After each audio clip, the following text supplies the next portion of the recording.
Good evening, class. My name is Heather, and today I will be talking about raising children around the world. I hope you enjoy.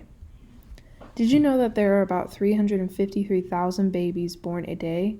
Being that there is such a huge number, there are many children born in different cultures, countries, and continents. In this presentation, I will specifically talk about how are the childhood experiences different in Asia, Africa, and Australia. Children in Africa definitely go through many hardships compared to other continents. Some of them are starvation, dehydration, lack of education, and lack of clean clothes. Children in Africa have to mature quicker than others around the world because of the continent's economy. Most start working instead of going to school, marry, and start families. African culture varies depending on a variety of factors, such as tribes or the country's tradition. An example of an African tradition is the lip plates of the Maasai. Next, we talk about children in Asia.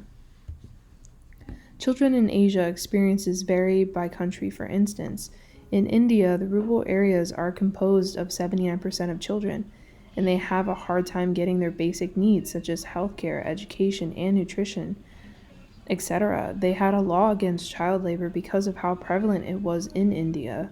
A positive example of raising children in Asia is in Taiwan.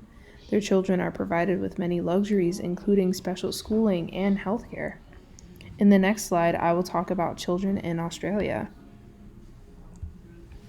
Children in Australia are more privileged than Africa and Asia. They have access to healthcare and really good education.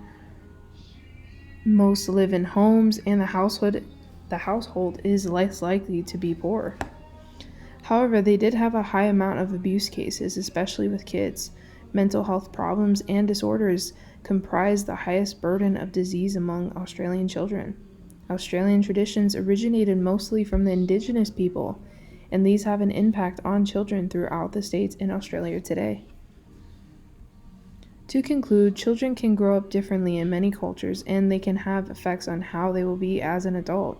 In Asia, Australia, and Africa, I have found that they each shared poverty issues and had many different religions, ethnic groups, and people with different economic status, but still had differences at the end of the day. The one thing that I want people to take from this is everybody grows up differently, and we must understand their culture and not pressure ours. Thank you for listening to my presentation, and have a nice one.